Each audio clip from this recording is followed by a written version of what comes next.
ఇక సాక్షి cyclone centre దగ్గర మా ప్రతినిధి హరి మరిన్ని డీటెయిల్స్ అందిస్తారు. Hari, over to you. Yamini, so తరుణ్కి వస్తున్న పెథాయ్ తుఫాన్ అంటూ వార్తలు అందుతున్న నేపథ్యంలో ఇవాళ మధ్యాహ్నానికి తుఫాన్ తీరం దాటే ప్రమాదం ఉన్నట్లుగా తెలుస్తుంది. ప్రస్తుతం మనం ఇక్కడ మ్యాప్లో చూసినట్లయితే క్లియర్గా తెలుస్తుంది విశాఖపట్నం వద్ద ఏ విధంగా తుఫాన్ కేంద్రీకృతం అయిందో తెలుస్తుంది. కాకినాడ నుంచి 190 కిలోమీటర్ల దూరంలో ప్రస్తుతం ఈ ఏరియానే ఇక్కడ సైక్లోనిక్ సెంటర్గా చెప్పొచ్చు.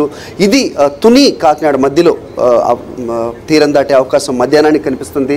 తీరం దాటే సమయంలో 100 నుంచి 110 కిలోమీటర్ల వేగంతో ఈదురు గాలులు వీస్తాయని వాతావరణ శాఖ హెచ్చరిస్తోంది. తూర్పుగోదావరి, విశాఖ, విజయనగరం, శ్రీకాకుళం జిల్లాల్లో దీని తీవ్రత ఎక్కువగా ఉంటుంది. అలాగే ఉభయ గోదావరి జిల్లాల్లో కూడా వర్షం ఆల్రెడీ మొదలైనట్లుగా కూడా మనకి వార్తలు అందుతున్నాయి. సో తుఫాన్ దాటి కోస్తాలో ఆల్రెడీ వర్షాలు మొదలైనట్లుగా మనం చూస్తున్నాం. తూర్పుగోదావరి జిల్లాలో గంటకు 100 నుంచి 110 కిలోమీటర్ల వేగంతో ప్రచండ గాలులు వీస్తున్న నేపథ్యం అయితే మనం ప్రస్తుతం చూస్తున్నాం. ఇది తుఫాన్ దిశ ఏ విధంగా ఉందో మ్యాప్లో ఎక్స్ప్లెయిన్ చేసే ప్రయత్నం మనం చేస్తున్నాం. ఈ మధ్యాహ్నానికి ఇక్కడ తుని కాకినాడ మధ్యలో ఇది తీరం దాటే అవకాశం ఉన్నట్లుగా కనిపిస్తోంది. ఇది మధ్యాహ్నానికి పరిస్థితి. అలాగే ఐఎండీ వెదర్ రిపోర్ట్ ఇస్తున్న దీన్ని బట్టి చూస్తే ఎక్కడ తుఫాన్ స్టార్ట్ అయింది, ఎటువైపు ఇది పయనిస్తోంది, తీరం దాటే సమయంలో దీని దిశ ఏ విధంగా ఉండబోతుంది, తీవ్రత ఏ విధంగా ఉండబోతుందో మనం మ్యాప్లో చూపించే ప్రయత్నం చేద్దాం. సో ఇది meteorological department science organisation release చేసిన రిపోర్ట్ ప్రకారం మనకి ఇక్కడ కనిపిస్తుంది. సో 17, 12, 18 17వ తారీఖు ఇవాళ మధ్యాహ్నం పొజిషన్ లాటిట్యూడ్ 15.2, 82.2 లాంగిట్యూడ్లో 90 నుంచి 100 గస్టింగ్ స్పీడ్లో ఇది ఈదురుగాలు వీస్తాయి. సివియర్ సైక్లోనిక్ స్టార్మ్గా ఇది రూపాంతరం చెందుతుంది అనేది ఇక్కడ టైం ప్రకారం కూడా మెటీరియాలజికల్ డిపార్ట్మెంట్ వాళ్ళు ఇవ్వడం జరిగింది.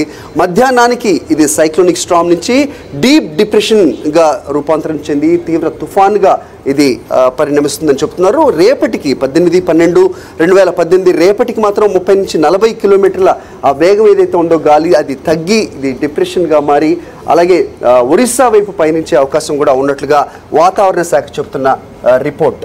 సో ఇది ఎక్కడ మొదలైంది, ఎటువైపు పయనించింది అనేది మనం చూస్తూ ఉన్నాం. సో మధ్యాహ్నానికి ఎట్టి పరిస్థితుల్లో కూడా మధ్యాహ్నానికి ఇది తీరం దాటే ప్రమాదం కనిపిస్తోంది. 100 నుంచి 110 కిలోమీటర్ల వేగంతో ఈ తుఫాన్ తీవ్ర నష్టాన్ని మిగిల్చే అవకాశాలు మాత్రం ఖచ్చితంగా కనిపిస్తున్నాయి. ఇక్కడ వాళ్ళు ఇచ్చిన రిపోర్ట్ ఒకసారి చూద్దాం. Wind warning for Andhra Pradesh, north Tamil Nadu, Puducherry and south Odisha coast. Squally wind speed reaching 55 to 60 kilometers gusting 70 kilometers per hour prevails long and off Andhra Pradesh. It is very likely to increase, gradually become gale wind speed of 70 to 90 kilometers అని చెప్తున్నారు.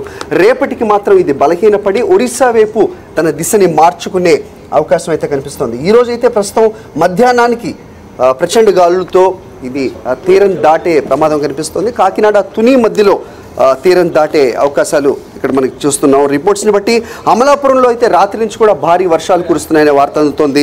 ఓడల రేవులో కోతకు కూడా గురైనట్లుగా సముద్రం మనకు తెలుస్తుంది. అలల ఉధృతి ఎక్కువగా ఉంది. అలాగే మొన్నటి నుంచి కూడా వాతావరణ శాఖ మత్స్యకారులకే కానీ చుట్టుపక్కల ప్రాంతాల వాళ్ళకి హెచ్చరికలు జారీ చేస్తుంది. ఎట్టి పరిస్థితుల్లో కూడా సముద్రానికి వేటకు వెళ్ళొద్దంటూ కూడా హెచ్చరికలు జారీ చేసిన నేపథ్యం మనం నిన్నటి నుంచి కూడా చూస్తున్నాం. అయితే నిన్నటి నుంచి వెయిట్ చేస్తున్న తుఫాన్ ఈ రోజు మధ్యాహ్నానికి మాత్రం కాకినాడ తుని మధ్యలో తీరం దాటే అవకాశం కనిపిస్తోంది. ఇది తీవ్ర తుఫాన్గా మారుతుంది. తిత్లీ తుఫాన్ నుంచి ఇంకా కోలుకోలేని ప్రజలకు ఇది పెద్ద ఎత్తున నష్టమే మిగిల్చే అవకాశాలు మాత్రం కనిపిస్తున్నాయి. ఆల్రెడీ కోతలకు వచ్చిన పంటలకి ఎలాంటి నష్టం వాటిల్లుతుందనేది, ఎంత నష్టం వాటిల్లుతుందనేది ఆ తర్వాత చూడాల్సిన పరిస్థితి. ప్రస్తుతం మాత్రం ఇది పరిస్థితి మెటీరియాలజికల్ డిపార్ట్మెంట్ చూపిస్తున్న దీని ప్రకారం ఇది ఎక్కడ స్టార్ట్ అయింది, ఎటువైపుగా దీని దిశ వస్తుందో మనకి ఇక్కడ క్లియర్గా కనిపిస్తోంది. విశాఖపట్నం వైపు 300 కిలోమీటర్ల దూరంలో, కాకినాడ నుంచి 190 కిలోమీటర్ల దూరంలో ఇది కేంద్రీకృతమైంది. మధ్యాహ్నానికి తీరం దాటి 100 నుంచి 110 కిలోమీటర్ల వేగంతో ఇది తుఫాన్గా రూపాంతరం చెంది భారీ ఎత్తున వర్షాలు పడే అవకాశం ఉన్నట్టుగా తెలుస్తోంది. Yamini. Right Hari, thank you.